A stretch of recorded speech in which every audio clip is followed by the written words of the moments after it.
Assalamualaikum warahmatullahi wabarakatuh. Melanjutkan bahasan kitab-kitab mahkota pengantin, dan pada hari ini kita masuk, semoga Allah berkahi. Setelah pertemuan yang lalu membahas masalah poligami, kita membahas sekarang hak istri atas suami. Jadi setiap istri punya hak untuk meminta ini. Setiap istri punya hak untuk meminta ini dengan cara yang santun. Dan setiap suami wajib tahu apa kewajibannya sehingga dia lepas dari hisab hari kiamat. Karena rumah tangga adalah ibadah, maka ada konsekuensinya. Kita kalau memperindahnya dapat maksimal pahala, dan kita kalau merusaknya maka dapat dosa. Apalagi kalau tidak ada alasan, tidak ada udzur. Bukan karena pasangannya nusyul atau pasangannya jahat misalnya, atau ahli maksiat, maka dia tidak boleh menyanyiakan kewajiban dia. Beliau memulai dengan pertanyaan, apa hak suami atas istrinya? Ya. Di sini sebenarnya judulnya hak istri atas suaminya ya, tapi beliau coba balik dengan pertanyaan. Jawaban, wanita harus mengetahui besarnya keutamaan dan hak suami atas dirinya. Dan Allah Subhanahu wa taala berfirman di dalam surah An-Nisa ayat 34, A'udzubillahi minasyaitonirrajim. Jadi ternyata beliau memulai dengan hak suami. Mohon maaf. Walaupun judulnya adalah hak istri atas suami, tapi beliau memulai dengan hak suami yang merupakan kewajiban istri. Firman Allah dalam surah An-Nisa ayat 34, A'udzubillahi minasyaitonirrajim, Ar-rijalu qawwamuna 'alan nisa'i bima faddalallahu ba'dahum 'ala ba'd wa bima anfaqu min amwalihim. Kaum laki-laki itu adalah pemimpin bagi kaum wanita oleh karena Allah telah melebihkan sebagian mereka laki-laki atas sebagian yang lain wanita. Dan karena mereka laki-laki telah menafkahkan sebagian dari harta mereka. Allah Subhanahu wa taala menciptakan dua jenis kelamin manusia, laki-laki dan perempuan, dan tidak ada jenis kelamin yang ketiga. Maka Allah mengangkat salah satu jadi pemimpin, dan Allah memilih kaum laki-laki tanpa melihat siapa dia, dari suku mana. Yang jelas kalau dia mau mengikuti hukum Allah, maka laki-laki pemimpin. Pemimpin artinya penaung, pelindung, pemenuh segala kebutuhan. Bukan difahami pemimpin adalah penindas, penguasa, bukan itu. Tapi pemimpin adalah pelindung, penaung, penyiap segala kebutuhan. Sebagaimana dalam pepatah bahasa Arab dikatakan, Amirul kaum khadimuhum. Pemimpin satu suku atau satu kaum adalah pelindung atau pembantu mereka. Jadi pemimpin di sini dimaksud adalah bagaimana seorang laki-laki menaungi, melindungi, memenuhi segala kebutuhan, dan juga masuk dalamnya meluruskan kesalahan bila ada kesalahan, atau bahkan menghukum bila ada kesalahan. Tapi bukan berarti sekali lagi ya menindas, memukul, itu sama sekali tidak masuk dalam kriteria atau ciri daripada kepemimpinan. Sebabnya Allah memilih laki-laki karena Allah telah membebankan pada mereka menafkahkan sebagian dari harta mereka. Saya pernah jelaskan teman-teman kalau masih ingat, kenapa perempuan dapat warisan satu, laki-laki dua. Karena perempuan selalu aman dalam semua waktu kehidupannya. Jadi sebelum nikah ayahnya wajib menafkahi. Makan, minum, pakaian, transportasi semua wajib ditanggung oleh ayahnya. Begitu menikah pindah ke tangan si suaminya.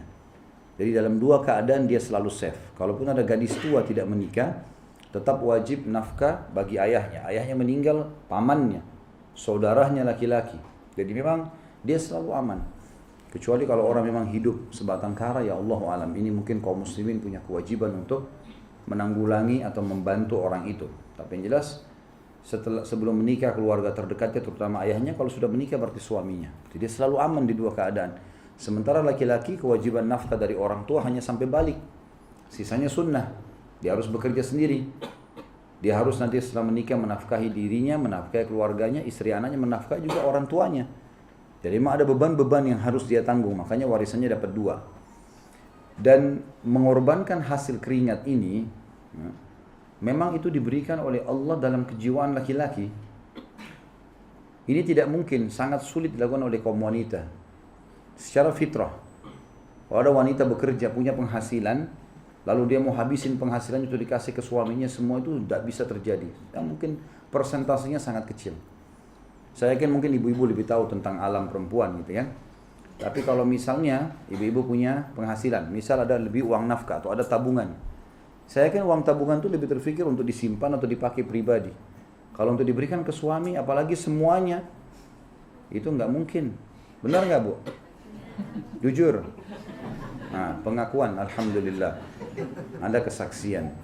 Ya Allah, saksikan. Ini pengakuan hamba-hamba Allah langsung, ya. Kalau laki-laki, kalau kita laki-laki ini berbeda. Kita bekerja keras, dapat penghasilan, kita rela diambil oleh istri, silahkan. Dia habisin, dia beli makanan, beli pakaian, malah kita gembira kalau lihat dia gembira. Makanya Allah SWT memang membebankan pemberian nafkah harus di tangan dia, tangan laki-laki. Bahkan laki-laki seorang suami, kalau istrinya baik, dia rela tidak punya tabungan, gak ada masalah bagi dia. Dia boleh habisin semuanya, yang penting istrinya bahagia, anak-anaknya bahagia, itu sudah fitrah laki-laki. Makanya Allah sebutkan di sini, karena mereka menafkahkan sebagian dari hartanya. Apa makna dari sebagian, teman-teman sekalian? Seorang laki-laki boleh tidak memberikan semua pendapatannya pada istrinya. Tapi saya sudah pernah ajarkan cara yang bijak, duduk sama istri, tulis semua kebutuhannya. Sabun, sampo, minyak goreng, segala macam, tulisin, rinci. 1 bulan butuh berapa? Apapun semuanya dicatat. Pembayaran listrik, anak-anak, kebutuhan semua tulis. 10 juta, keluarin 10 juta. Pendapatan kita misalnya 15 juta. Kasih 10 juta ke dia.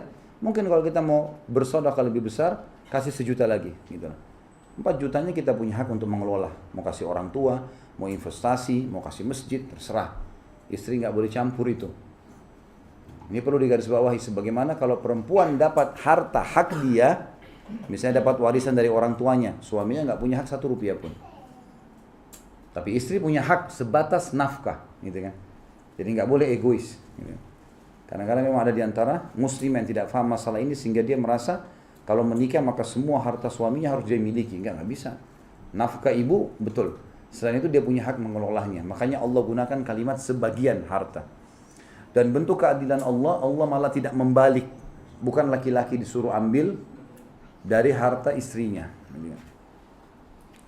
Rasulullah SAW bersabda tentang masalah hak suami yang merupakan kewajiban istri. Jadi sekali lagi saya luruskan tadi ya. Mungkin ada kekeliruan dalam cetakan di sini. Karena di sini ditulis judul induknya hak istri atas suami. Tapi beliau pertanyaan di bawah, apakah hak suami atas istri? Itu dibalik ya. Berarti tandanya mungkin yang dia tulis ini adalah hak suami atas istrinya. Tapi terbalik dalam terjemahan. Maka kita mulai membahas laki-laki, hak kita sebagai laki-laki dan ini kewajiban ibu-ibu perempuan. Ya. Sabda Nabi SAW kepada Muadz bin Jabal radhiyallahu anhu. Muadz bin Jabal radhiyallahu anhu adalah dai Nabi SAW ke Yaman. Beliau di Yaman lama, cukup lama berdakwah dan ahli kitab yang didakwahi. Begitu pulang ke Madinah karena dipanggil oleh baginda Nabi SAW, tiba di Madinah begitu lihat Nabi sujud di bawah kakinya. Lalu Nabi SAW mengatakan, ada apa ini hai Mu'adz? Berdirilah. Kenapa kau lakukan ini? Sujud. Dia bilang, ya Rasulullah di Yaman, orang-orang kalau menghormati kepala sukunya, pimpinannya atau orang yang dituakan, mereka sujud di bawah kakinya.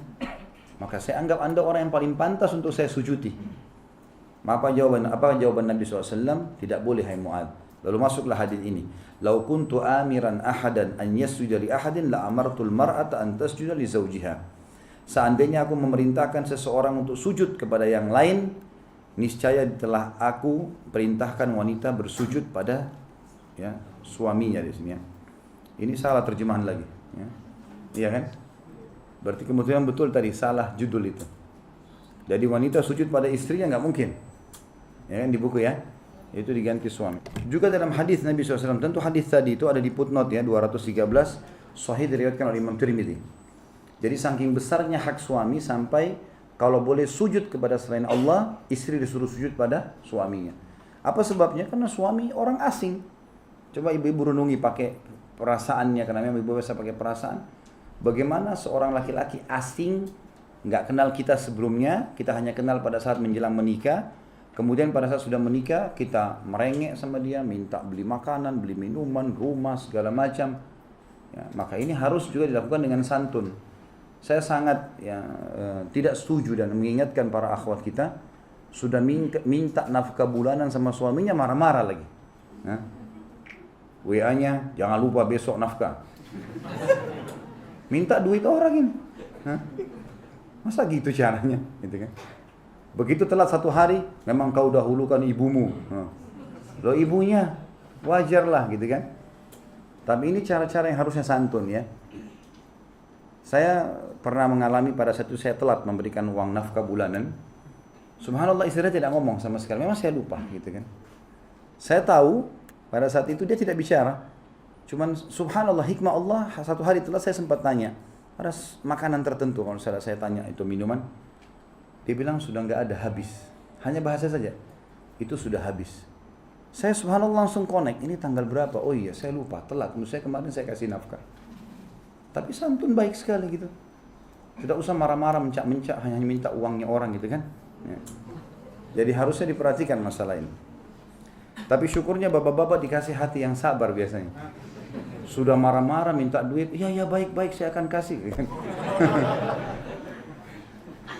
Makanya wajar kalau disuruh sujud, kalau bisa sujud ya. Sudah minta duit, minta hasil keringat, marah-marah gitu kan. Kitanya merendah lagi. Juga dalam hadis Nabi SAW yang lain, hadis ini sahih riwayatkan Ibnu Majah nomor 570, Imam Ahmad 381, Rasulullah SAW bersabda, "Walladzi nafsu Muhammadin biyadi, la tu'addil mar'atu haqqa rabbiha hatta tu'addi haqqa zawjiha, walau sa'alaha nafsaha wa hiya ala qatabin lam tamna'hu." Demi zat, ibu-ibu akhwat perhatikan baik-baik yang sudah jadi istri, yang belum menikah juga. Hadis ini agung sekali, hadis sahih, hati-hati. Kalau mau lancar hubungan dengan langit, pegang baik-baik hadis ini. Kata Nabi SAW, demi zat yang jiwa Muhammad berada di tangannya, maksudnya demi Allah, seseorang wanita tidak menunaikan hak Rabbnya. Maksudnya apa? Biar sholatnya lancar, khusyuk, baca Quran, hafal Al-Quran 30 juz, ya, tiap hari zikir pagi sore berjalan, hijabnya hijab syar'i, dia sudah berikan. Dia tidak akan dinilai menunaikan hak Rabbnya hingga menunaikan hak suaminya. Dan jika suaminya meminta dirinya saat ia sedang berada di atas pelana kendaraan, sudah naik di mobil, kalau kita sekarang naik di motor, kalau zaman dulu di pelana naik di atas kuda, udah mau pergi nih, suaminya masih panggil untuk biologis, untuk ada keperluan, maka dia tidak boleh menolaknya. Jadi saking besar haknya di sini. Tentu secara umum makna hadis ini, teman-teman sekalian, kalau kita lihat, kita arahkan kepada akhwat kita, kesannya kayak ada tanda kutip ya, penekanan terhadap wanita tidak bisa nolak ajakan suami. Secara zahirnya, gitu kan. Padahal tidak ada hadis yang serupa ya. Enggak ada hadis serupa. Misalnya seorang muslimah lagi ingin berhubungan biologis atau lagi ngobrol sama suaminya lagi kegiatan lain. Tidak ada kata-kata akan dilaknat suami yang tidak datang melayani suami istrinya, enggak ada hadis begitu. Atau Allah murka atau tidak ada. Tapi perempuan ada. Apa sebabnya kira-kira? Karena Allah sebagai pencipta kita sangat mengetahui karakter-karakter masing-masing. Ya. Kalau ibu-ibu pada saat ada keinginan atau seorang wanita ada keinginan untuk berhubungan biologis atau bercanda dengan suaminya, sebenarnya tidak terlalu masalah kalau ditunda beberapa waktu. Karena memang wanita kalau tidak dipicu, dia tidak akan terangsang. Sudah umum itu fitrah. Kalau laki-laki berbeda. Sebab emosi adalah kasus tidak terlampiaskannya biologis. Apalagi kalau memang dia sudah pernah melakukannya. Ya. Kata para ulama, seseorang yang sudah melakukan biologis, ya, maka akan beda secara hormon antara dia sama orang yang belum pernah biologis. Karena orang sudah pernah biologis, maka akan berbaur keadaan itu dengan jiwanya, sehingga berpengaruh pada emosi. Ya. Jadi ibu-ibu yang suaminya suka emosi ada masalah di biologisnya itu. Ya. Karena kalau sudah dipuasin biologisnya, maka dompetnya terbuka. Hah? Baik. Ini suaminya pulang kerja, kemudian capek, mana makanan? Belum masak. Masuk rumah berantakan. Mau disentuh nggak usah. Terus habis itu minta beli panci baru. Kira-kira dikasih nggak? Atau minta diantar. Coba begitu suami datang, rumahnya sudah wangi, bersih, kemudian dia juga berhubungan biologis sama suaminya, pasti aman. Apa saja, mau ini, ya mungkin belum disebut hajatnya, ya nggak apa-apa. Itu rahasia laki-laki loh Bu. Saya bukain. Maaf ya bapak-bapak.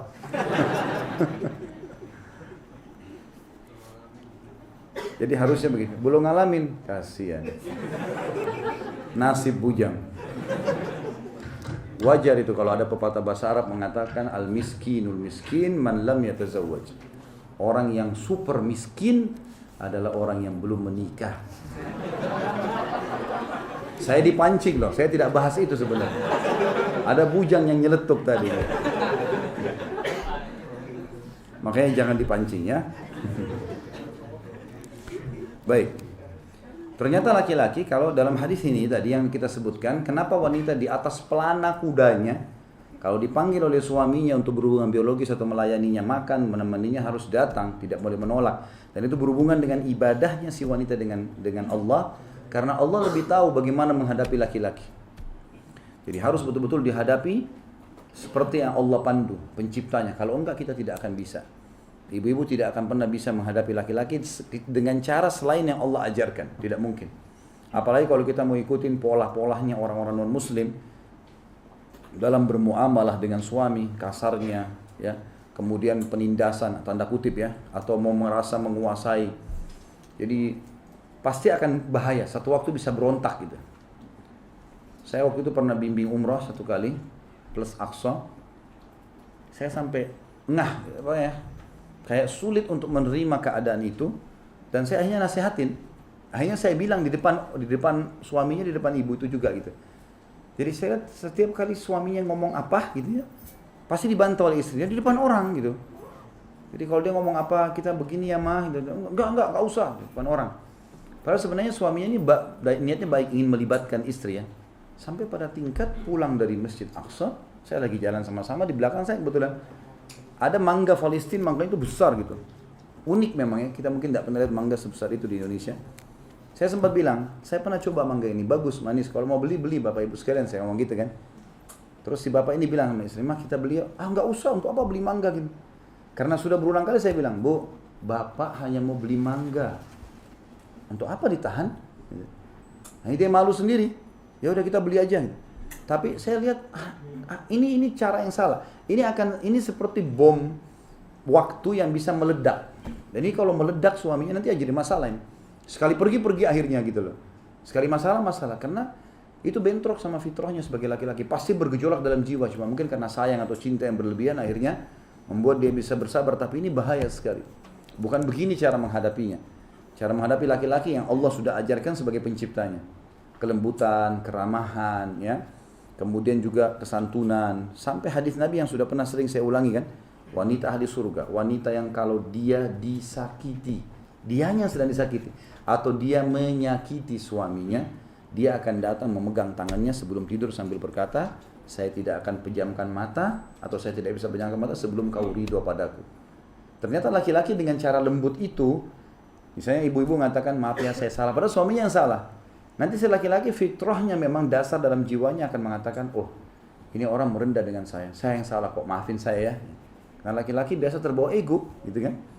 Walaupun dia salah langsung ibu menghardik mengatakan kamu salah, kamu begini, maka itu akan jadi masalah. Yang ada adalah defense yang terjadi.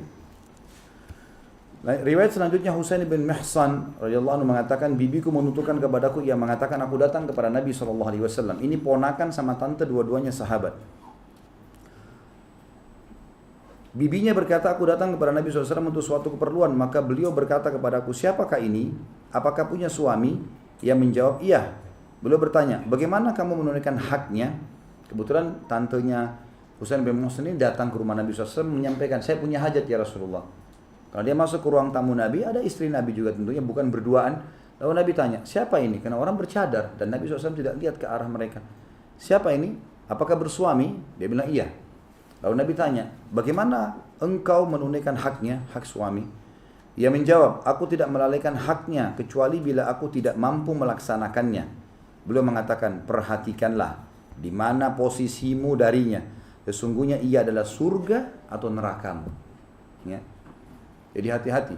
Ibu-ibu, kita berbuat baik pada suami karena Allah, dan Allah tahu menilai itu. Kalaupun respon dia negatif karena kelemahan iman dan ilmu agama yang dangkal, maka tetap Allah akan menilai pengorbanan kita. Karena kita bermuamalah sama Allah. Manusia-manusia di sekitar kita ini, Allah lah yang membuat kita punya variabel hukum berhubungan dengan mereka.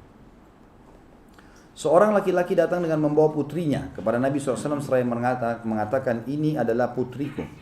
Maaf, tadi itu hadis sebelumnya adalah hadis sahih riwayat Tirmidzi ya. Selanjutnya seorang laki-laki datang dengan membawa putrinya kepada Nabi SAW seraya mengatakan, ini adalah putriku. Ia menolak untuk dinikahkan.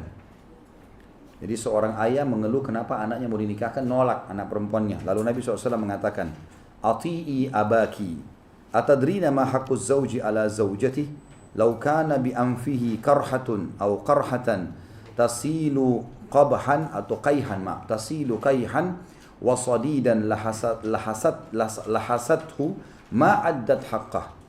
Taatilah ayahmu. Anak perempuan itu dikatakan, kamu disuruh nikah, nikahlah. Tahukah kamu hak suami atas istrinya? Kalau kau sudah menikah nanti ingat, hak suamimu ada. Jika pada hidungnya terdapat luka yang mengalirkan nanah, lalu ia menghisapnya, mengeluarkan dengan hisapan mulutnya, maka itu masih belum menunaikan haknya. Dalam riwayat lain, kalau di dada suamimu ada luka kemudian bernanah dan kamu membersihkan dengan lidahmu, maka kamu masih belum bisa memberikan haknya. Artinya saking besarnya hak suami itu. Ada banyak kasus rumah tangga saudaraku seiman, seorang perempuan lebih menghormati ayahnya daripada suaminya, atau menghormati ibunya daripada suaminya. Ini keliru besar ya. Sehingga akhirnya lebih mendengar orang tua daripada suami. Ini keliru sekali. Apalagi kalau mendapatkan orang tua yang ya kalau Allah takdirkan memang buruk dari sisi agama, maka ini berbahaya sekali. Bahkan mengajarkan anak-anaknya untuk kurang ajar, atau anaknya malah melakukan hal-hal yang nusyud kepada suaminya. Ini bahaya. Maka saya sarankan akhwat kita kalau sudah menikah, suami. Orang tua itu nomor 2. Dan jangan libatkan orang dalam masalah rumah tangga kita kecuali ahlinya saja. Ahlinya pun harus ulama yang betul-betul paham agama. Bukan semua ustadz ya. Karena status ustadz kita Indonesia murah sekali. Sehingga banyak di antara akhwat kita curhat sama ustadznya malah jadi terjadi dosa. Malah jadi masalah. Karena ustadznya juga manusia. Ya. Maka ini bahaya. Kalau dia layani telepon jam sekian malam atau apa saja, ini bahaya, nggak boleh sama sekali. Ya. Harusnya dijaga juga itu. Ya. Kalau bertanya, to the point juga. Saya punya masalah, suami saya tidak sholat. Apa solusinya, Ustaz? To the point. Kalau cerita di WA 5 lembar, saya kadang-kadang terima WA, ini apa ini? Maaf ya Ustaz, saya mau sampaikan dulu cerita saya. Oh panjang. Dari awal sebelum nikah, sudah nikah, mertua masalah kalau datang, ribut masalah makanan, panjang lebar. Ini apa saya mau jawab? Padahal terakhir kesimpulannya adalah bagaimana saya mengubah suami saya. Itu saja. Selesai. Suami saya nggak sholat, bagaimana cara nasihatinya? Kan clear. Ustaz juga baca, oh ya gampang, tinggal jawab sebentar. Poin 1, poin 2, poin 3, poin 4 gitu kan. Kadang-kadang ada yang bertanya juga begitu. Ini begini pertanyaan panjang, habis itu terakhir, Ustaz tolong sebutkan dengan dalil-dalilnya. Ini kayak saya lagi ujian nih. Berikut dalil-dalil lengkap ini, Masya Allah. Kenapa bukan Anda yang cari dalilnya? Saya kan cari dalil sendiri gitu. Khairan insyaAllah. Baik. Nabi SAW bersabda dalam hadis selanjutnya. Ini hadis tentu tadi hadis Hasan riwayat Darul Qutni dan Baihaqi. Yang tadi sebelumnya ya. Yang masalah membersihkan luka suami yang bernanah. Itu saja masih belum bisa menjalankan haknya. Nabi SAW bersabda yang lain juga. Hadis mulia dan hadis ini diriwayatkan. Hadis Hasan riwayat Abu Nuaim. Al-mar'atu idha sallat khamsaha wa samat syahraha wa ahsanat farjaha wa ata'at zawjaha faltadkhul min ayyi abwabil jannati sya'at. Jika seorang istri atau wanita melaksanakan 5 waktu sholatnya, berpuasa di bulan Ramadan, menjaga kemaluannya dan mentaati suaminya, maka ia benar-benar masuk dari pintu surga mana saja yang ia sukai. Artinya suami menjadi sebab pintu masuk ke dalam surga. Maka kejarlah surga dari orang ini. Ya. Dan tentu saja kita pada saat berumah tangga dengan seseorang, dan ini manusia, maka manusia kita tahu teman-teman sekalian. Pernah saya bilang, punya rasa senang, punya rasa marah, ada saatnya jenuh, ya. Ada saatnya gembira. Dan kalau tidak mau punya masalah, menikah sama boneka. Kempesin kapan mau, tiup kapan mau, buang di sampah juga boleh. Kasih orang juga boleh. Gitu. Kalau manusia nggak bisa. Ya. Kita harus mengerti masalah itu. Wanita adalah penanggung jawab di rumah suaminya. Diriwayatkan oleh Bukhari. Dari Ibnu Umar bin Muhammad dari Nabi SAW. Beliau bersabda, kullukum ra'in wa kullukum mas'ulun ar-ra'iyatih. Al-imamu ra'in wa mas'ulun ar-ra'iyatihi wal rajulu ra'in fi ahlihi wa huwa mas'ulun an ra'iyatihi wal mar'atu ra'iyatun fi baiti zawjiha wa mas'ulatun an ra'iyatiha wal khadimu ra'in fi mali sayyidiha wa mas'ulun an ra'iyatihi. Setiap kalian adalah pemimpin dan setiap kalian bertanggung jawab terhadap apa yang dipimpinnya. Imam, seorang pemimpin negara, adalah pemimpin dan bertanggung jawab terhadap yang dipimpinnya. Laki-laki adalah pemimpin di tengah keluarganya dan ia bertanggung jawab terhadap yang dipimpinnya. Wanita juga adalah pemimpin di rumah suaminya dan bertanggung jawab terhadap yang dipimpinnya. Maksudnya apa yang ditinggalkan di rumah dari harta dan anak-anak. Dan pelayan adalah pemimpin pada harta tuannya dan ia bertanggung jawab terhadap apa yang dipimpinnya. Nabi SAW juga menjelaskan hak suami atas istrinya dan hak istri atas suami. Hadis ini penggabungan antara keduanya. Tapi tentu ini membahas tentang masalah hak suami dulu ya. Rasulullah SAW, hadis sebelum tadi adalah hadis riwayat Bukhari, nomor 1996. Hadis selanjutnya adalah sabda Nabi SAW, Ala wastausu bin nisa'i khaira, fa innama hunna awanum indakum, laysa tamlikuna minhunna syai'an, ghaira dhalika illa an ya'tina bifahishati mubayyinah. فإن فعلنا فاهجروهن في المضاجع واضربوهن ضربا غير مبرح فإن أطعنكم فلا تبغوا عليهن سبيلا ألا إن لكم على نسائكم حقا ولنسائكم عليكم حقا فأما حقكم على نسائكم فلا يطئن فرشكم من تكرهون ولا يأذن في بيوتكم لمن تكرهون ألا وحقهن عليكم أن تحسنوا إليهن في كسوتهن وطعامهن. Ingatlah berbuat baiklah kepada istri-istri kalian karena mereka adalah tawanan di tangan kalian. Dari rumah ayahnya, disuruh bekerja segala macam, dididik, pulang masuk rumah kita juga akhirnya menjadikannya seperti itu. Istri hanya membantu di rumah segala macam, membersihkan. Akhirnya kan jadi seperti tawanan, tanda kutip di sini ya. Maka kita harus bertakwa kepada Allah, berbuat baik kepada mereka di situ. Makanya Umar bin Khattab tidak pernah memperdulikan perkataan istrinya. Kalau yang bersifat marah-marah gitu ya, oleh Umar bin Khattab dianggap angin lalu. Jadi pernah sahabat begitu datang ke rumah Umar mau mengeluhkan istrinya suka ya berkeluh kesah, suka cerewet di rumah segala macam. Mau lapor sama Umar supaya istrinya dimarahin sama Umar gitu ya. Umar bin Khattab tegas. Pas tiba depan rumah Umar, suaranya istrinya Umar lagi kedengaran. Lagi bilang, "Hai Umar, kamu begini, kamu begitu, kamu begini." Umar diam aja. Umar biarin aja gitu. Maka begitu dia ketuk pintu, dia jalan. Waktu dia dengar suara itu, Umar buka pintu. Dikejar sama Umar, "Kenapa kau pergi? Ada apa kau datang?" "Ya Amir Mu'minin, masalah kita sama." Di rumah istri saya begini, di rumah Anda juga sama. Jadi untuk apa saya mengeluh? Kata Umar bin Khattab, dia wanita. Dia sudah bersihin baju saya, dia udah didik anak saya, dia melahirkan anak-anak saya, dia masakin buat saya. Udahlah, artinya ocehan begitu biarin aja dia ngomong, enggak apa-apa. Bagi laki-laki tidak berpengaruh itu. Kalau kita di box-boxan itu mungkin baru berpengaruh. Kalau cuma ngomong, biarin aja ngomong. Nggak apa-apa. Ya bapak-bapak ya. Kalau istri lagi ngomel, anggap tanda kutip. Rahasia ya. Radio rusak. Kalau lagi ngoceh. Kalau dia ngomong romantis, nah baru layani. Saya kalau istri sudah ngomong ke sana sini, saya diam aja. Kalau mau buat teh sendiri. Kok tadi nggak didengar? Kalau ngomongnya yang enak-enak saya dengar. Kalau ngomong yang enak, yang romantis, sayang-sayangan, ayo deh saya layani. Kalau ngomong yang kesana sini, tetangga segala, bukan urusan saya itu. Saya nggak mau pusing dengan itu gitu. Akhirnya alhamdulillah ditinggalkan gitu. Banyak laki-laki akhirnya stres gara-gara itu. Layani semua perkataan istri, bahaya nih. Kalau semua mau dilayani jadi masalah. Kan? Cerai ditaruh di tangan kita laki-laki karena kita berpikir panjang. Ya. Kalau perempuan yang bisa menceraikan suami, saya tanya Bu, Ibu kalau dapat kalimat cerai, berapa kali ceraikan suami sehari? Terlambat sedikit saya ceraikan kamu. Minta beli bunga enggak, bisa ceraikan kamu. Kalau kita pulang rumah masakan belum ada, enggak bilang cerai. Masa kau enggak masak saya ceraikan, enggak ada laki-laki begitu. Kecuali enggak normal. Nah, kalau laki-laki normal enggak ada makanan, enggak ada. Ayo dah kita makan di luar yuk, ada rumah makan Padang. Selesai kok. Saya berapa kali pulang rumah tanya istri saya, ada makanan nggak ada? Ya sudah, saya beliin di sebelah, beli aja, nggak apa-apa. Selesai kok, clear. Nggak urus marah-marah dengan itu kan. Masuk rumah masih kotor, nanti dibersihin ya, selesai. Ya. Tapi kalau ibu-ibu misalnya sudah rapin rumah terus diberantakin sama suaminya, ngamuk-ngamuk. Kan? Marah-marah. Bayangkan kalau kalimat cerai di situ. Handuk lupa taruh di ranjang, basah, saya ceraikan kamu. Itu masalah itu. Kalau suami cari buka lemari, bajunya belum ada, mana baju saya belum dicuci, ya sudah pakai yang lain kan gitu. Gak mungkin bilang saya ceraikan kamu karena baju biru saya belum disetrika. Gak mungkin. Jadi kuasa Allah, Allah lebih tahu masalah itu. Ya. Jadi kalau perempuan omongannya banyak, nggak apa-apa, biarin aja ngomong, nggak apa-apa. Tapi tanggapi yang perlu ditanggapi. Dan kalau kita mau didik dengan baik, tanggapi pada saat memang dia bicara baik. Jadi dia tahu, kalau pembicaraan seperti ini suami saya tanggapin. Kalau yang begini tidak akan ditanggapi, ya sudah.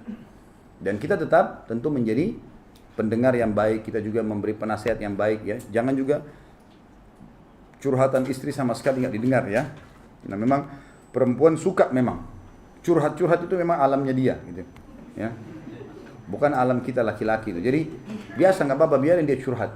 Saya kalau pulang rumah, begitu masuk rumah dia ngomong aja, biarin dia ngomong. Saya lihat saja mukanya. Oh ya tadi begini, tadi begitu, tadi begini, ya sudah. Oh iya. Udah selesai setengah jam, hilang sudah 8 jam tadi saya tidak ketemu, itu sudah hilang. Nggak apa-apa. Ya, kalau laki-laki terbalik, dan jangan laki-laki di sini jadi perempuan, ya. Nggak perlu manja-manja sama istri.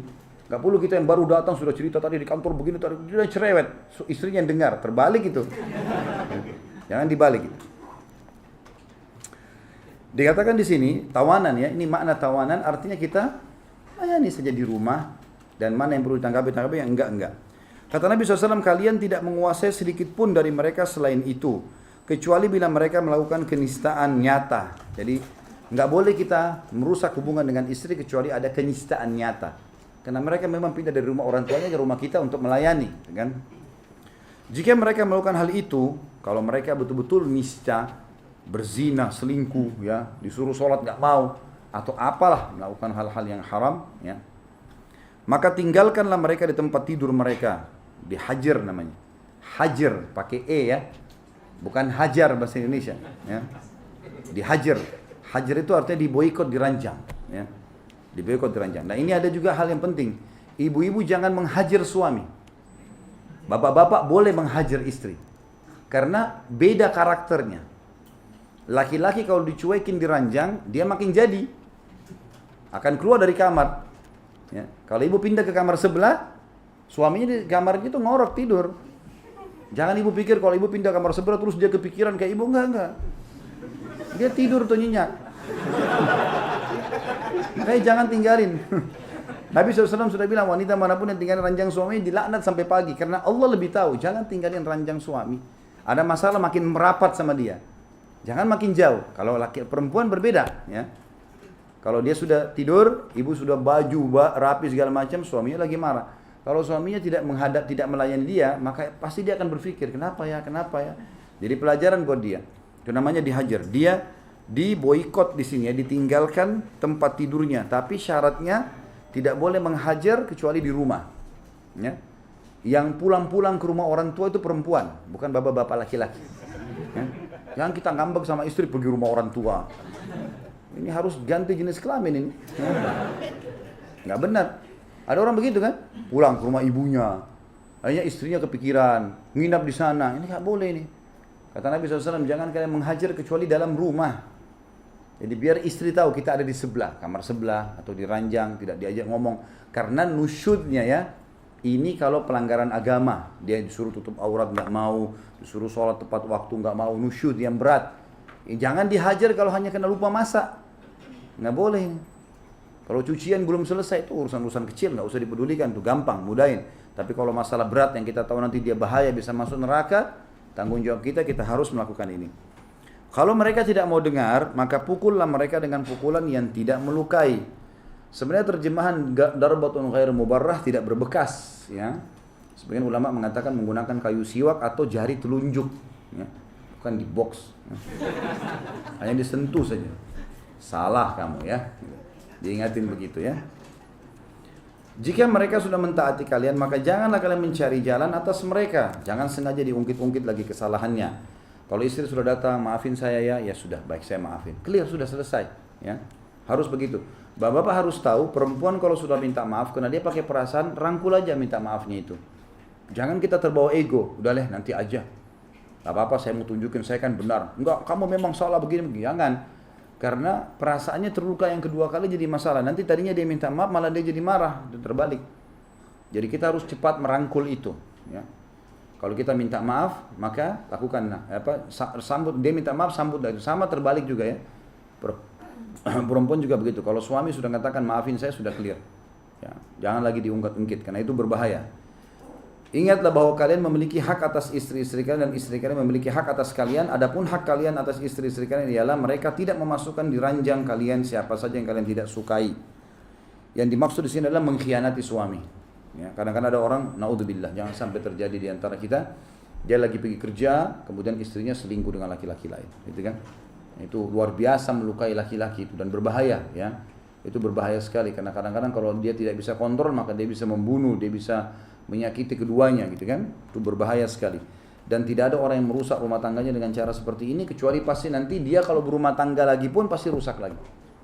Ada kejadian di Saudi gitu, kisah nyata. Ada satu laki-laki, kisah nyata, sampai dia ungkapkan gara-gara ini pelajaran gitu. Rupanya dia pulang ke rumah, dia baik sekali. Orangnya baik, dia kasih semua kebutuhan istrinya, tapi entah Allahu alam syaitan menggoda bagaimana laki-laki lain di rumah. Dengan hikmah Allah sudah beberapa kali selingkuh, nanti Allah bongkar gitu kan. Dibongkarlah sama Allah, akhirnya suaminya pulang tanpa sengaja ada yang dilupa. Laki-laki itu disembunyikan di lemari, dia buka lemari ada laki-laki itu. Tapi suaminya ini tempat kaget dan shock ya. Kemudian dia lakukan, dia bilang sama istrinya, panggil sini, buatin makanan terbaik kamu di dapur sekarang, bawa ke sini. Dia panggil tuh laki-laki, kamu duduk sama saya di sini. Laki-laki itu dipanggil duduk sama dia. Ini kisah nyatanya gitu. Duduk, tidak dia ngomong apa-apa. Laki-laki itu sudah ketakutan, salah, jelas.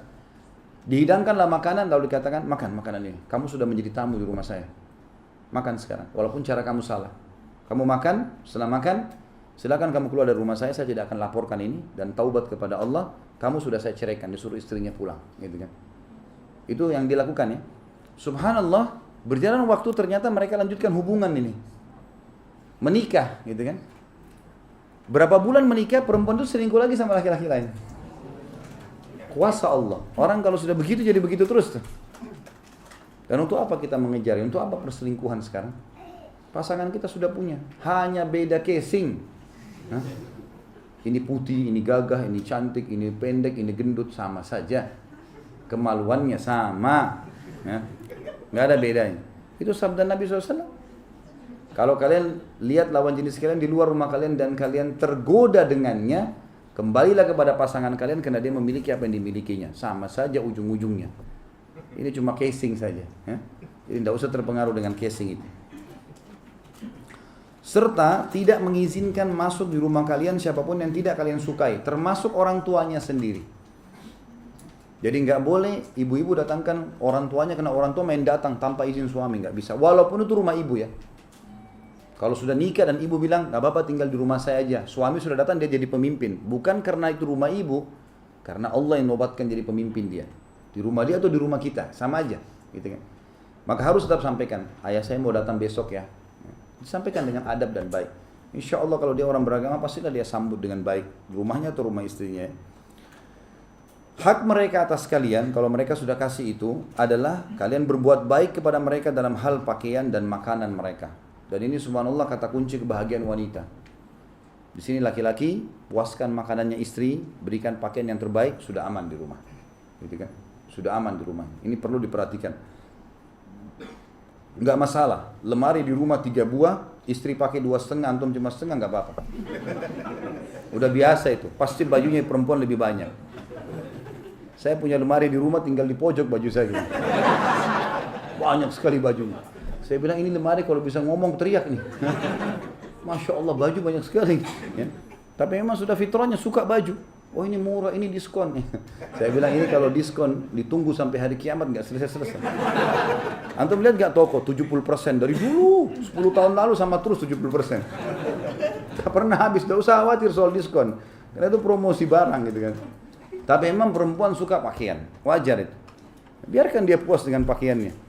Kadang-kadang kalau beli baju kalau antum belikan baju baru dia bisa pandang baju itu semalam suntuk nggak tidur. Kalau antum diberikan baju sama istri, oh lihat, bagus ya, udah taruh, selesai, besok pakai, iya. Laki-laki simple, perempuan enggak. Apalagi kalau warna kesukaannya, corak kesukaannya, wah itu sudah berbunga-bunga lagi tidur gitu kan. Memang pakaian. Begitu pula dengan makanan. Kalau dia pesan makanan apa-apa, belikan saja, enggak masalah. Enggak ada sesuatu yang rugi di situ. Hak pertama suami terhadap istrinya adalah istri membantunya dalam melaksanakan ketaatan kepada Robnya. Ya. Ia menyiapkan suasana kondusif untuk melakukan ketaatan. Ia tidak menyibukkannya dengan berbagai tuntutan secara umum, terutama pada waktu ibadah. Jadi ini termasuk hal yang ditambahkan oleh beliau. Selain ketaatan juga istri bagaimana menjadikan rumah, suasana rumah kondusif untuk suaminya ibadah. Jadi bukan suami datang, termasuk adab yang luar biasa adalah jangan dulu tanyakan apa yang masalahnya tadi. Begitu datang, paling baik adalah sambut di depan pintu. Kemudian siapkan apa yang sudah jadi kewajiban ibu-ibu, makanannya, ya, wanginya rumah, penataan diri kita sendiri. Itu sudah harus semuanya ditata. Setelah selesai, kalau udah cerita baru kita tanggapin. Atau nanti kalau sudah agak tenang baru kita ceritakan tadi ada tamu datang, tadi ada begini, tadi ada begini. Jadi jangan di depan pintu sudah diceritain semua, gitu kan? Begitu lihat wajah suami sudah siap 1000 masalah nih, ya. Masalah 1, masalah 2, masalah 3, masalah 4. Suaminya lagi buka kaos kaki sambil mikirin, apa nih? Masalah 2, masalah 3, masalah 4 nih, ya. Yang kedua, tidak menempatkan pada ranjang suaminya orang yang tidak disukainya, maksudnya dengan pengkhianatan atau perselingkuhan dan semisalnya. Jadi sangat aib besar sekali bagi seorang wanita pada saat suaminya memberi ranjang, lalu kemudian dia berhubungan di ranjang itu dengan laki-laki lain. Nah, ini adalah perusakan luar biasa hubungan dengan Allah dan pada suaminya. Yang ketiga, tidak mengizinkan masuk ke dalam rumahnya orang yang tidak disukai suaminya berdasarkan sabda Nabi SAW, wala ya'dhanna fi buyutikum liman takrahun, dan tidak mengizinkan masuk ke dalam rumah kalian yang orang-orang yang kalian tidak sukai. Itu wajar. Ya, siapapun itu sifatnya, maka kita harus pahami. Kalau tidak mau ya sudah, kita sabar dulu. Sambil kita doakan, kita obatin apa permasalahannya. Misalnya dia tidak suka kalau iparnya datang, adik kita atau kakak kita misalnya, kita tanya ada apa. Mungkin memang buruk ipar kita kalau datang, mungkin ada memang saudara kita kadang-kadang buruk, ya. Saya tahu ada beberapa orang akhirnya tidak bisa suaminya menerima iparnya datang karena setiap datang pasti pulang itu bawa masalah. Atau dia bawa masalah ke dalam rumah itu, gitu kan. Masalah apalah segala macam. Kadang-kadang ada barang yang hilang, kadang-kadang dia bawa kata-kata yang tidak baik, mengubah keadaan istrinya dan seterusnya. Dalam Sahih Muslim pada riwayat Abu Hurairah radhiyallahu anhu disebutkan, wa huwa syahidun illa biidni, sedangkan suaminya ada di rumahnya kecuali dengan izinnya. Maksudnya tadi kalau hadis ya riwayat Imam Muslim, batasan ini dikeluarkan secara umum jika tidak demikian maka ketidakberadaan suami tidak menunjukkan kebolehan bagi istri. Bahkan justru saat itulah ditekankan larangan terhadapnya karena keabsahan hadis-hadis yang menyebutkan larangan menemui wanita yang ditinggal pergi oleh suaminya. Maksudnya adalah beliau ingin datangkan potongan hadis ya yang berbunyi sedangkan suami ada di rumah kecuali dengan izinnya. Maksudnya suami lagi ada di kota atau lagi di luar rumah, kemudian ada orang yang mau datang, tetap dia izin dulu. Itu yang dimaksudkan dalam potongan ini. Imam Nawawi rahimahullah berkata, hadis ini berisi isyarat bahwa izin kepada suami saat berada di rumahnya tidak boleh dilewatkan kecuali dengan izinnya. Ia juga mengandung arti bila tidak diketahui apakah suaminya ridho ataukah tidak.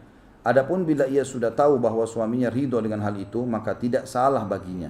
Misalnya, orang yang memiliki kebiasaan memasukkan tamu pada tempat yang sudah disiapkan untuk mereka, baik suami ada di rumah maupun tidak, maka untuk memasukkan mereka tidak memerlukan izin khusus. Walhasil atau kesimpulannya harus mempertimbangkan izinnya, baik secara rinci maupun global. Kalau saya pribadi dan saya berbagi pada teman-teman ikhwah di sini, kalau saya mengatakan sama istri saya kalau ada sesuatu yang perlu mendesak mau keluar, cukup beritakan ke saya. Kalau sekarang kita pakai WA, beberapa waktu lalu masih SMS gitu kan. Jadi kita beritakan saja bahwasanya saya mau keluar ke sini. Sudah cukup, yang penting saya sudah tahu. Insya Allah selama itu tempat yang baik saya izinkan. Jadi kita mudahkan, karena kalau kita memberikan syarat harus saya jawab dulu baru kamu keluar, ini kesian. Mungkin pada saat dia butuh ke rumah sakit, mungkin dia lagi sakit, mungkin anak lagi sakit, nggak mungkin kalau tunggu jawaban kita. Jadi kita mudahin saja itu ya. Juga masuk dalam hal ini kalau seandainya ada beberapa ikhwah yang saya tahu, kebetulan saya juga kemarin ke satu tempat, satu kota di Indonesia ini. Dia cerita sama saya, dia bilang, Ustaz, saya setiap hari di rumah saya memang selalu ramai ikhwah datang makan dan istri saya masakin buat mereka. Pokoknya waktu makan siang selalu ada orang-orang datang gitu loh. Di satu ruangan yang sudah memang mereka kumpul dan tidak berinteraksi tentu ya sama istrinya. Disiapin makan, kemudian mereka pada makan. Kadang-kadang datang atau tidak. Nah di sini suaminya memang sudah izinkan dan bukan berkhalwat, bukan berdua. Di satu ruangan di rumah yang mungkin bagian depan, memang orang sudah kumpul, sudah tahu kalau itu tempat makan. Syekh bin Baz rahimahullah, beliau menyiapkan makan di siang hari 600 orang setiap hari. Dan itu terlibat istri beliau dalam pembuatan makanan itu. Tapi disiapkan di bagian depan sisi kanan rumah beliau ada ruangan dipasangin AC segala macam pakai karpet, tapi cuma kotak saja begitu. Nanti makanan-makanan akan dialokasikan dari depan pintu, kemudian pintu itu ditutup, nanti ada beberapa orang yang mengatur dan menata di lokasi itulah ya. Maka itu masuk kata beliau di sini dalam buku ini, tidak masalah kalau suami sudah tahu dan ini adalah umum ya. Memang dasarnya tamu-tamu ini datang, atau mungkin suami sudah mengatakan, nggak apa-apa kalau orang tua kamu mau datang setiap saat silahkan. Ya. Berarti izin sudah terbuka, bebas, itu berarti tidak ada masalah. Sabda Nabi SAW, illa biidni, kecuali dengan izinnya suami, yakni secara tegas, apakah sesuatu itu menunjukkan tanda keridhaannya, ini menduduki posisi penegasan keridhaan, ini masih diteliti. Berdasarkan hal itu maka seorang istri tidak boleh memasukkan orang yang tidak disukai suaminya masuk ke rumahnya, baik ayah, saudara laki-laki maupun kerabatnya yang lain. Catatan di sini, jawaban istri terhadap orang yang mengetuk pintu rumahnya ialah dari belakang pintu. Ia tidak membukanya kecuali untuk orang yang diketahuinya tidak berdosa bila memandangnya atau masuk rumahnya. Ia tidak boleh membuka untuk siapapun yang mengetuk pintu rumahnya. Jadi misalnya ada temannya suaminya, suaminya lagi kerja, lalu datang. Ini banyak terjadi kan? Oh, kena teman suami nggak apa-apa, hanya duduk ngobrol berdua di ruang tamu, pakai daster segala macam. Ini jadi haram ini. Khalwat, terlihat aurat, dan banyak terjadi perselingkuhan justru karena itu. Saya tahu ada kasus di Jakarta, 2 orang partner sama-sama bisnis, dan saya tahu kebetulan salah satu bisnis ini pernah saya gelutin gitu. Akhirnya bertemu di Lebaran, saya baru tahu kalau ternyata ini 2 orang yang dulu bersahabat terus terpecah persahabatan mereka karena rupanya istrinya yang jadi si A sama si B. Si A ini punya istri. Karena si B ini sering datang ke rumah si A, walaupun si A tidak ada, lama-lama akhirnya suka-sukaan sama istrinya si A, cerai, kemudian nikah sama si B. Dan punya anak, ini sama-sama urusan bisnisnya sama-sama. Dan saya bisa melihat dari gambaran sorotan matanya si A ini sedih sekali sebenarnya. Tapi dia mau buat apa? Memang sengaja istrinya minta cerai, akhirnya nikah sama temannya dan seterusnya. Ini gara-gara terbuka pintu-pintu tadi yang sudah disebutkan di sini. Di sini masih disebutkan oleh beliau poin-poin yang lain tentang hak suami. Ya. Yang pertama, tambahan ya di sini, istri membantu suaminya. Ini wajib atas istri. Surah Al-Baqarah 228 yang bunyinya A'udzubillahi minasyaitonirrajim walahunna mithlu alladzi 'alaihinna bil ma'ruf walirrijali 'alaihinna darajah. Dan para wanita mempunyai hak yang seimbang dengan kewajibannya menurut cara ma'ruf, namun para suami mempunyai hak satu tingkatan kelebihan daripada istrinya. Nabi SAW ditanya oleh salah seorang dari mereka, apakah hak istri atas suaminya? Beliau menjawab, mohon maaf, ini terbalik sekarang. Sekarang hak-hak suami ini diganti, jadi hak-hak istri ya. Ini terbalik. Tadi yang sebenarnya yang awal adalah hak-hak suami. Di sini hak istri ya. Jadi yang di halaman 142 itu hak-hak suami diganti hak-hak istri ya.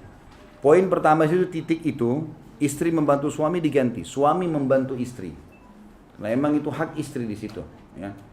Dalam arti kata di sini membantunya dalam menyelesaikan pekerjaannya bila memang dia punya waktu lowong. Sesuai dengan firman Allah surah Al-Baqarah 228 tadi yang saya sudah baca ayatnya. Terjemahannya juga adalah dan para wanita mempunyai hak yang seimbang dengan kewajibannya menurut cara yang ma'ruf. Namun para suami mempunyai satu tingkatan kelebihan daripada istrinya. Yang dimaksud sini punya hak seimbang, Ibnu Abbas radhiyallahu anhu berkata, Ibnu Umar berkata radhiyallahu anhu, saya suka berdandan untuk istri saya sebagaimana saya suka dia berdandan untukku. Ya, tentu dengan cara laki-lakinya ya, dengan bau badan yang wangi, bau mulut yang wangi, ya, penampilan yang baik, tutur kata yang santun. Kemudian dikatakan dan para suami mempunyai satu tingkatan kelebihan daripada istri, maksudnya dia sebagai pemimpin dalam rumahnya. Nabi SAW pernah ditanya oleh salah seorang, apa hak istri atas suaminya? Sekarang kan kita bahas hak istri terhadap suami, berarti kewajiban laki-laki. An tut'imaha idza ta'imta wa taksuha idza iktasaita aw iktasaita aw iktasabta wala tadribil wajha wala tukabbih wala tahjur illa fil bait. Engkau memberinya makan jika engkau makan, dan ini pengaruhnya besar secara kejiwaan. Teman-teman di sini laki-laki, kalau beli makanan di luar ya, dan kita rasa makanan itu enak, bungkusin buat istri di rumah. Istri juga begitu, pada saat mendapatkan kiriman makanan dari kerabat segala macam, kita rasa enak, sisipin walaupun sedikit buat suami. Itu luar biasa pengaruhnya pada kejiwaan dan cinta, ya.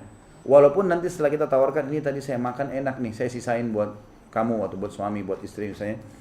Maka itu pengaruh, walaupun dia tidak makan, dia sudah merasa ada sebuah perhatian, dan itu penting. Terutama ini terjadi kalau laki-laki ke perempuan, karena dia merasa ada perhatian, ya. Maka Nabi SAW mengatakan, engkau hai laki-laki, suami memberinya makan jika engkau makan, maksudnya sekelas dengan makananmu, gitu kan. Memberinya pakaian jika engkau berpakaian, jadi kita berikan pakaian, beli baru ya berikan dia baru, nggak ada masalah, gitu. Sebagaimana sudah kita jelaskan tadi masalah pakaian, atau mendapat penghasilan, ya. Jadi pada saat engkau dapat hasil, dapat untung, berikan pakaian. Yang paling berpengaruh masalah makanan dan pakaian, sebagaimana saya ucapkan tadi, kalau kita ingin menghadiahkan kepada istri. Tidak memukul wajahnya, ya. Wajah harus dijauhi. Ya, dalam pepatah bahasa Arab dikatakan perempuan itu seperti kaca, ya. Kalau sekali engkau telah pecahkan, walaupun bisa ditempel-tempel, tapi retaknya nggak bisa dihilangkan. Karena ada sifat tanda kutip, ada sifat pendendam tanda kutip di dalam jiwa wanita. Tapi ini dendamnya maksudnya apa? Suka mengingat kenangan-kenangan buruk itu kadang-kadang, ya. Atau sebuah kenangan secara umum. Kenapa kaum wanita setelah menikah masih suka sering minta pulang ke rumah orang tuanya? Karena dia mengingat masa-masa gadisnya. Dia masih ingat kamarnya, dia masih ingat spraynya, masih ingat kamar mandinya. Laki-laki kalau mau pindah tempat gampang. Teman-teman sini kalau misalnya kita dari Jakarta mau pindah ke Padang misalnya, atau mau pindah ke Surabaya, ini tugas kantor pindah ya. Kalau mau ajak istri ada caranya. Kalau kita laki-laki gampang. Oh ya sudah, saya pindah sana, rumahmu sudah siap. Misalnya kantor bilang ada rumah, ada gaji sekian, transportasi sudah bagus. Kita yang penting fasilitas lebih bagus, kita pindah saja. Ya sudah, saya pindah. Kalau istri nggak bisa begitu. Kita minggu depan pindah ya, nggak bisa. Susah itu. Ya. Harus duduk dulu, negosiasi 3 jam.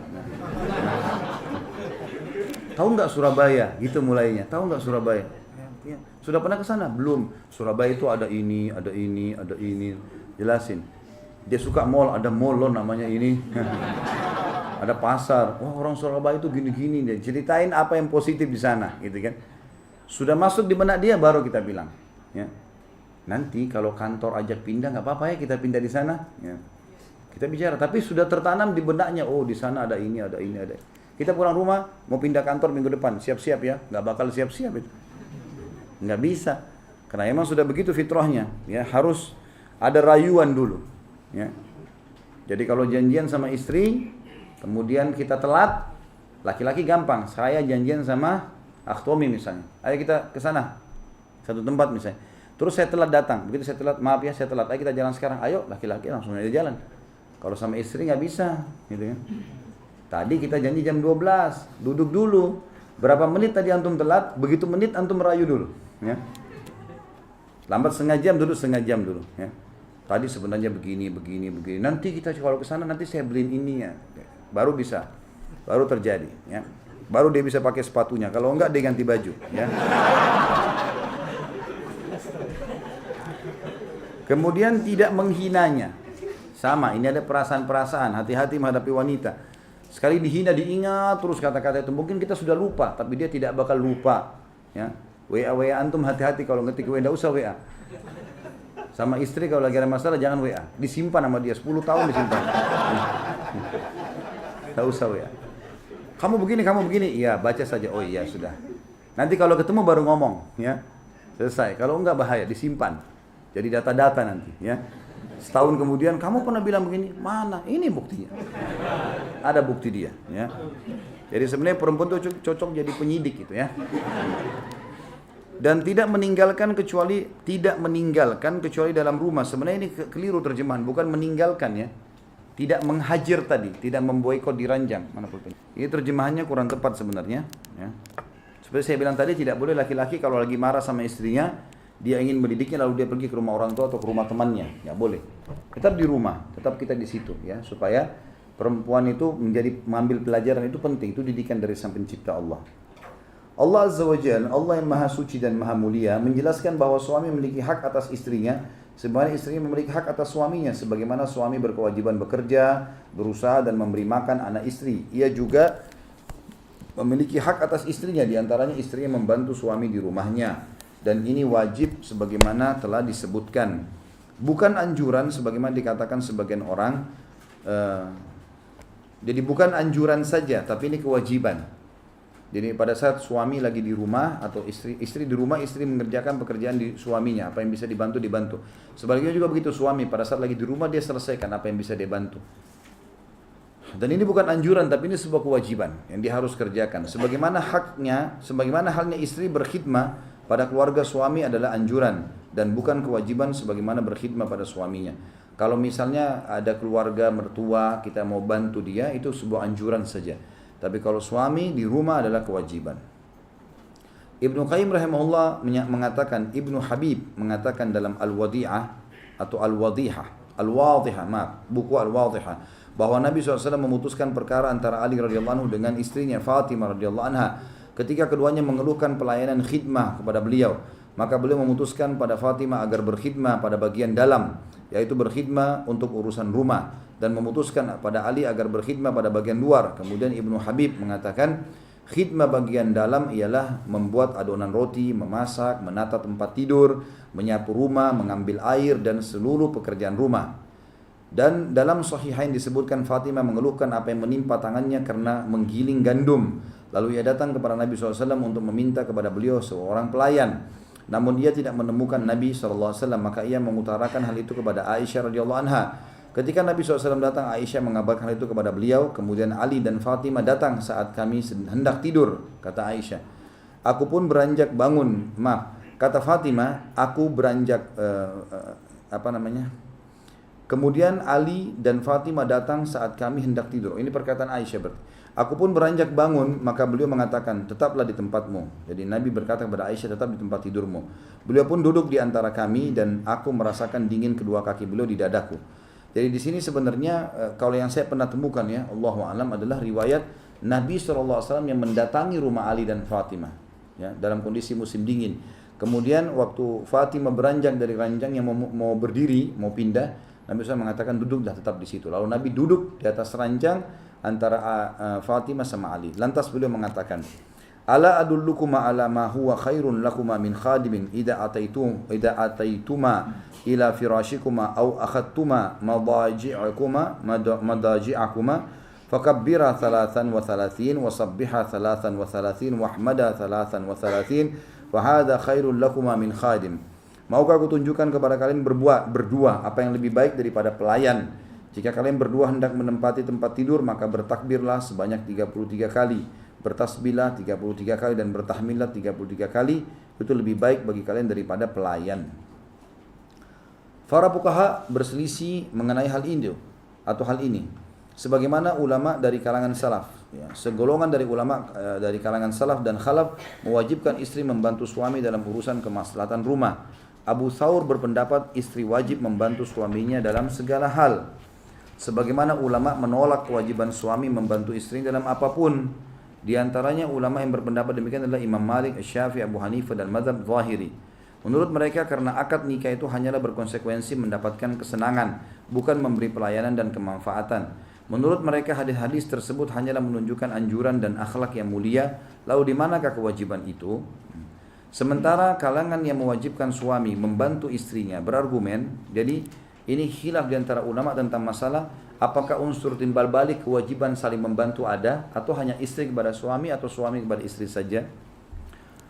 Sementara kalangan yang mewajibkan suami membantu istrinya, kalau pendapat pertama Imam Malik, Syafi'i, Abu Hanifah mengatakan suami tidak punya kewajiban bantu istrinya di rumah.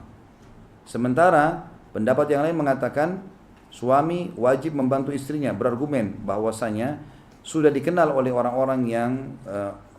orang-orang yang kepada mereka firman-Nya ditujukan, firman Allah.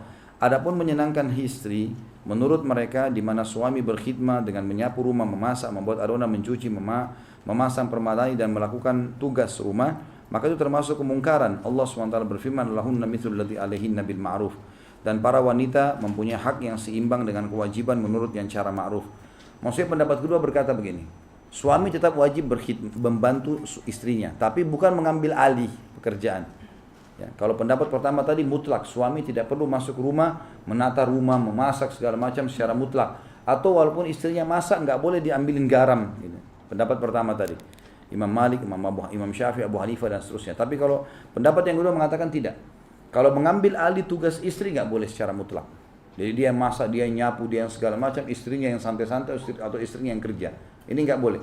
Tapi kalau hanya sekedar membantu, maka itu dibolehkan. Dan itu masuk dalam firman Allah surah Al-Baqarah 228. Dan para wanita mempunyai hak yang seimbang dengan kewajibannya menurut cara yang ma'ruf. Juga harus diketahui tidak boleh diambil alih semua kewajiban istri karena ar-rijalu qawwamuna 'alan nisa dalam surah An-Nisa ayat 34. Karena kaum laki-laki adalah pemimpin bagi kaum wanita. Jika istri tidak membantu suami, bahkan suamilah yang membantunya, berarti ia menjadi pemimpin atas suaminya. Demikian juga mahar itu sebagai imbalan dari dihalalkannya kemaluan dan masing-masing dari suami istri melampiaskan kebutuhannya pada pasangannya. Allah hanyalah mewajibkan memberi nafkah, sandang dan pangan, pangan ini ya, sandang dan pangan kepada istri sebagai imbalan dari kenikmatan yang diperoleh suami darinya. Pelayanan istri yang diberikan kepadanya dan kebiasaan pernikahan yang berlangsung padanya. Artinya di sini kesimpulannya pendapat kedua mengatakan boleh membantu istri tapi tidak boleh mengambil alih kegiatannya. Lagi pula akad-akad secara mutlak hanyalah didudukkan secara tradisi yang berlaku, sesuai tradisi yang berlaku. Dan menurut tradisi wanita itu berkhidmat dan mengerjakan berbagai urusan rumah bagian dalam. Pendapat mereka bahwa khidmah yang dilakukan Fatimah dan Asma adalah perbuatan sukarela dan kebajikan terbantahkan bahwa Fatimah mengeluhkan apa yang didapatinya dari berkhidmat tersebut. Nabi tidak mengatakan kepada Ali, ia tidak wajib berkhidmah, tapi itu kewajibanmu. Padahal beliau tidak mengambil hati seorang pun dalam memutus suatu perkara. Ketika Nabi melihat Asma sedang membawa makanan ternak di atas kepalanya dan Az-Zubair bersama beliau SAW, beliau tidak mengatakan kepadanya ia tidak wajib berkhidmah dan bahwa ini kezaliman terhadapnya. Bahkan beliau menyetujuinya atas pelayanan yang diberikannya dan semua sahabatnya menyetujui pernyataan istri mereka. Padahal beliau tahu bahwa di antara para istri itu ada yang terpaksa dan ada yang memang ridho. Ini adalah suatu yang tidak diragukan lagi. Saya simpulkan lagi kembali. Pendapat pertama dari Imam Malik, Abu Hanifah dan seterusnya, laki-laki tidak perlu berkhidmat sama sekali kepada istrinya. Dia pulang, dia sudah nikahi, dia sudah cari nafkah, maka tugasnya istri melayaninya, gitu kan? Dan pendapat kedua mengatakan tidak boleh suami terlibat, tapi tidak boleh mengambil alih tugas secara mutlak. Ya, kalau kita balik, memang istri malah disuruh membantu, ya, menyelesaikan perkara-perkara suaminya. Kalau suami di sini tidak dikatakan seperti itu. Kata beliau di sini, di antara dalil yang sangat kuat adalah bagaimana Fatimah pada saat tadi, ya, disuruh oleh Nabi SAW berkhidmat dari sisi dalam rumah. Dan pendapat ini sebenarnya membantah sebagian orang yang mengatakan atau sebagian ulama yang mengatakan perempuan tidak punya kewajiban mengurus rumah.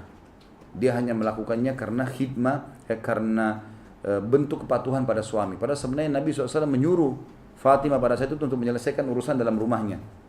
Artinya masak, bersihin rumah. Sekarang tugas kamu hai Fatimah, hai Ali, tugas kamu di luar rumah. Cari nafkah dan biayai istrimu. Seperti itulah. Tidak dibenarkan membedakan antara wanita berkedudukan dengan wanita rendahan, antara wanita kaya dan dengan wanita fakir. Fatimah, wanita paling mulia di alam semesta ini, berkhidmat pada suaminya. Ia datang kepada Rasulullah SAW untuk mengeluhkan pelayanan kepada beliau, namun Nabi SAW tidak mengeluhkannya.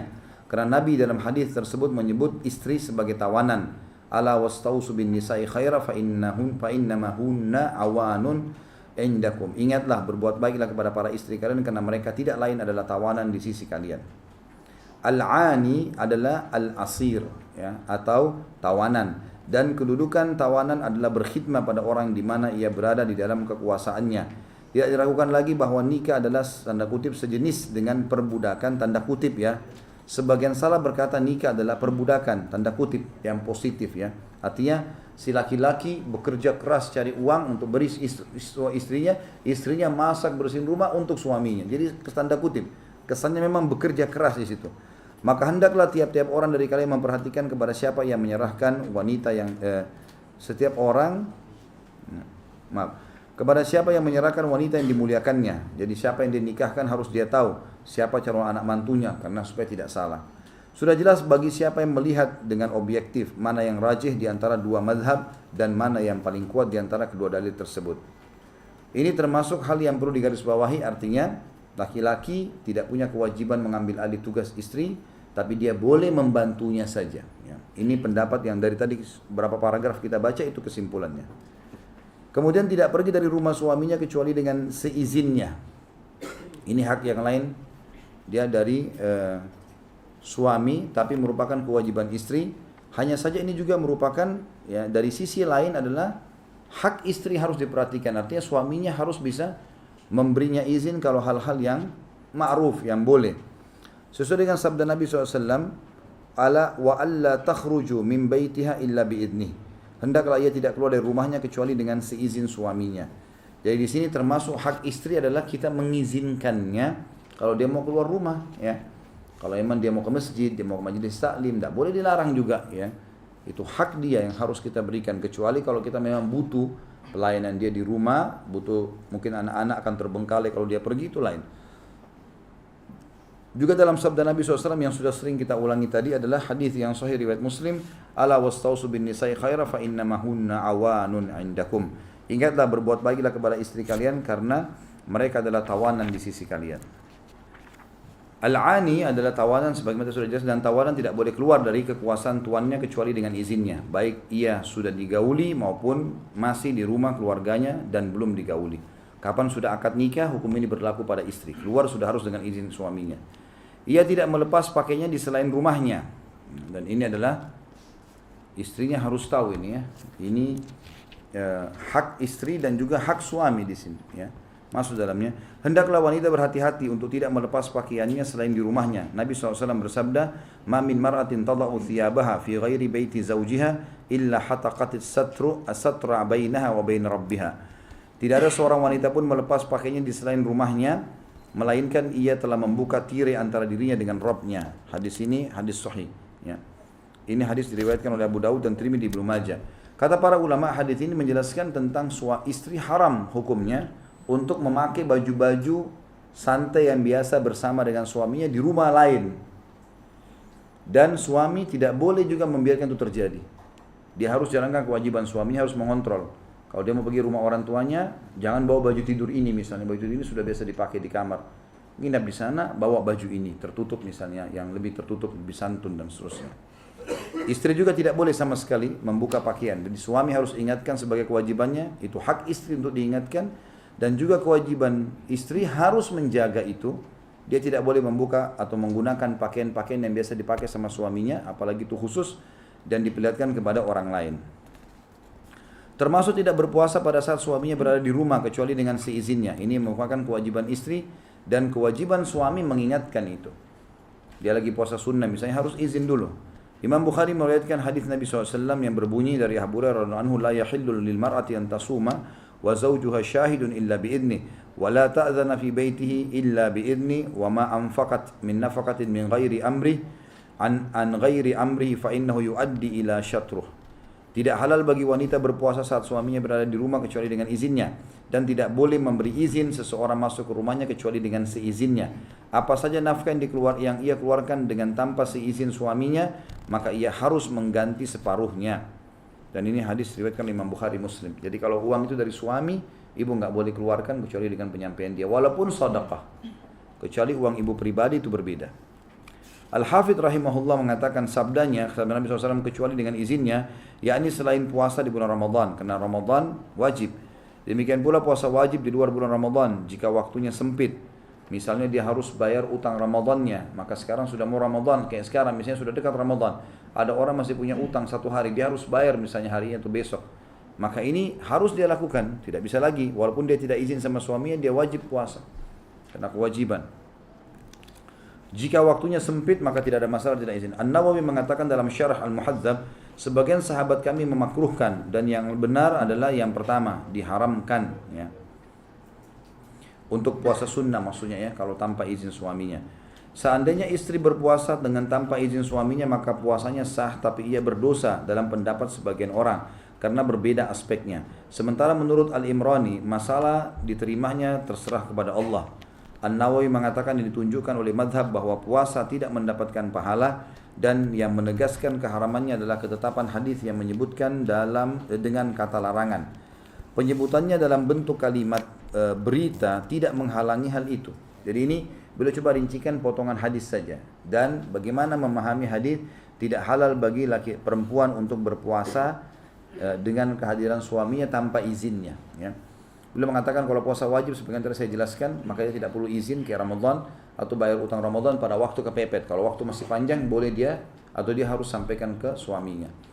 Tinggal khilaf di antara ulama, apakah puasanya sah kalau tetap dia puasa? Misalnya ada orang ibu puasa Senin Kamis, suaminya dia belum izin nih, padahal suaminya ada di kota yang sama, gitu kan?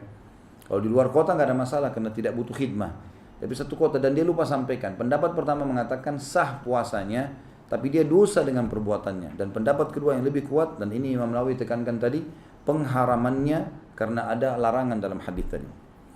An-Nawawi rahimahullah mengatakan dalam syarah Muslim, sebab pengharaman ini bahwa suami memiliki hak untuk bersenang-senang dengannya dalam segala waktu, dan haknya itu wajib dipenuhi dengan segera.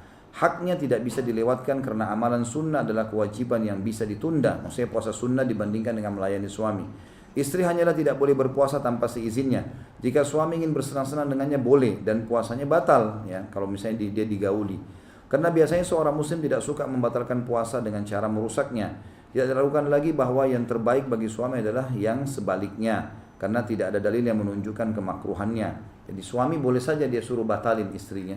Istrinya sudah batal kalau memang dia harus melayani suami. Misal tiba-tiba dia pulang kantor terus dia mau hubungan biologis padahal di siang hari Senin atau Kamis, maka itu dibatalkan. Dan insya Allah sudah dapat pahala yang tentunya. Kata beliau benar, seandainya suami sedang bepergian, maka konteks hadis karena ada pembatasan dengan saat suami berada di rumah menunjukkan bolehnya istri melakukan puasa sunnah jika suaminya sedang bepergian. Ini sudah tidak ada khilaf. Jika ia berpuasa lalu suaminya pulang saat sedang berpuasa, maka suami berhak membatalkan puasa istrinya itu tanpa kemakruhan pun. Semakna dengan kalimat ghaibah atau tidak berada di rumah. Ialah bila ia sedang sakit di mana ia tidak mampu melakukan persetubuhan. Maksud dalam hal ini misalnya kalau suaminya stroke atau suaminya dalam kondisi hilang akal atau memang dalam kondisi dirawat di rumah sakit tidak mungkin biologis, maka ini puasa sunnah tanpa izin pun tetap sah. Karena kondisinya tidak mungkin suami dilayani secara biologis ya. Sementara al-mihlab membawa larangan tersebut pada larangan makruh tanzih, makruh yang sangat ditekankan ya. Artinya bukan sampai berdosa tapi berbahaya buat dia, bisa mendekati haram. Menurutnya ini termasuk pergaulan yang baik, namun istri berhak melakukan amalan bukan fardu tanpa seizinnya selama tidak meragukan suaminya dan tidak menghalangi kewajibannya. Suami tidak berhak membatalkan sedikit pun dari ketaatan kepada Allah ketika ia telah masuk di dalamnya dengan tanpa seizinnya. Ini menyelisihi zahir hadis. Lalu beliau bantah. Pendapat al-mihlab diangkat oleh beliau untuk menjelaskan kalau ada ulama lain namanya mihlab mengatakan perempuan boleh puasa dan kalau lagi puasa sunnah nggak boleh suaminya batalkan. Tapi ini dibantu oleh penulis dan dalilnya lebih kuat pendapat yang pertama tadi bahwasanya suami punya hak mutlak. Ini menyelisihi zahir hadis kata beliau. Dalam hadis disebutkan bahwa hak suami itu lebih ditekankan pada istri ketimbang melakukan amalan sunnah karena haknya itu wajib dan melaksanakan kewajiban itu lebih didahulukan daripada melaksanakan amalan sunnah. Demikian pula hak suami atas istri adalah istri tidak mengeluarkan nafkah dari rumahnya kecuali dengan izinnya. Ini lanjutannya dan ini penutupan tentu di sini karena akan ada poin yang lain ya. Bahwasanya termasuk hak suami, istri tidak boleh mengeluarkan uang nafkah yang sudah ditentukan, sampo, sabun, minyak goreng, segala macam ini sudah ada rincian. Lalu ada lebihnya, nggak boleh dia keluarkan tanpa izin suaminya. Ya. Kata beliau demikian pula hak suami atas istri adalah istri tidak mengeluarkan nafkah dari rumahnya, rumah suami kecuali dengan izinnya. Sekali lagi saya bilang kalau itu tabungannya ibu pribadi sebelum nikah, ibu bisnis, ya, ibu punya atau ibu dapat warisan murni, bukan dari suami, boleh ibu keluarkan kapan saja, walaupun tanpa izin suami, karena itu hak mutlak. Tapi kalau dari suami asalnya harus disampaikan, walaupun itu hanya lebih. Ya.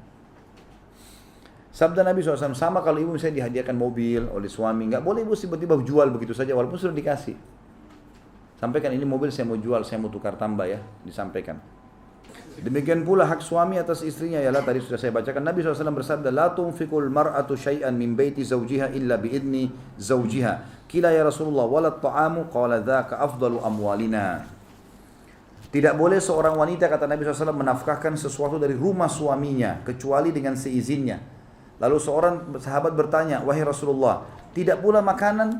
Ada makanan lebih, istri mau kasih sapam misalnya, mau kasih orang gitu. Kata beliau, makanan adalah sebaik-baik harta kami. Artinya makanan adalah nafkah, nggak boleh dikasih kecuali dengan izinnya. Jadi ibu-ibu dari sekarang bilang, saya izin ya kalau ada makanan lebih saya akan kasih ke tetangga, ke sapam, supaya tidak saya tinggalkan di rumah. Dari awal dibahasakan supaya tidak menjadi pelanggaran, gitu kan. Kalau enggak boleh dikeluarkan kalau tidak disampaikan ke dia. Imam Al-Baghawi rahimahullah mengatakan para ulama bersepakat bahwa istri tidak boleh mengeluarkan harta sedikit pun dari rumah suaminya kecuali dengan seizinnya. Jika ia melakukannya maka ia mendapat dosa dan bukan pahala. Jika suaminya menyetujui maka ia dan suaminya mendapatkan pahala. Kalau misalnya kalau ada lebih uang, misalnya saya beli sayur nih 100 ribu ada lebih, ternyata 95 ribu, 5 ribu saya kasih tukang sayur ya. Oh nggak apa-apa ya, sudah dua-duanya dapat pahala. Tapi ini masalahnya cuma izin atau tidak. Jika suaminya menyetujui maka ia dan suaminya mendapatkan pahala sesuai dengan sabda Nabi SAW. Idza tasaddaqatil mar'atu min baiti zawjiha kana laha bihi ajrun waliz zawji mithlu dhalik walil khazini mithlu dhalik wala yanqusu kullu wahidin minhum min ajri sahibihi syai'a lahu bima kasaba walaha bima anfaqat. Jika seorang wanita bersedekah dari rumah suaminya maka ia mendapatkan pahala karenanya. Jadi kalau suami mengeluarkan dari rumah suaminya makanan, pakaian segala macam, ia mendapatkan pahala karenanya. Suami juga mendapatkan yang seperti itu dan penyimpan juga mendapatkan yang seperti itu. Maksudnya di sini al-khazin sebenarnya lebih tepatnya penjaga gudangnya ya. Jadi kalau ada misalnya pembantu atau apa saja, disuruh itu makanan bungkusin kasih ke orang itu. Dia juga lakukan, maka pembantunya juga dapat pahala di sini. Di sini dikatakan maka penyimpan, maksudnya orang yang disuruh simpan lalu dikeluarkan, pembantu tadi saya bilang juga mendapatkan yang seperti itu tanpa mengurangi sedikit pun pahala masing-masing dari mereka. Suami mendapatkan pahala karena usahanya, istri mendapatkan pahala dari apa yang diinfakkannya. Ini dilakukan berdasarkan pengetahuan istri bahwa suaminya suka berinfak dan bersedekah. Ini adalah izin bersifat umum darinya untuk berinfak. Atau istri memiliki harta pribadi berupa warisan dan sebagainya, ya, atau ia memiliki harta khusus dari suaminya yang memang dikhususkan untuknya. Ini semua berbicara masalah hak suami. Di antaranya adalah tidak boleh sama sekali istri mengeluarkan sesuatu dari rumah tanpa izinnya. Kecuali kalau ibu-ibu sudah tahu kalau suaminya memang Masya Allah suka bersedekah, atau memang dia bilang pokoknya apa saja di rumah ini kalau mau dikasih orang kasih aja misalnya, maka itu tidak ada masalah. Berarti dia sudah dapat izin umum.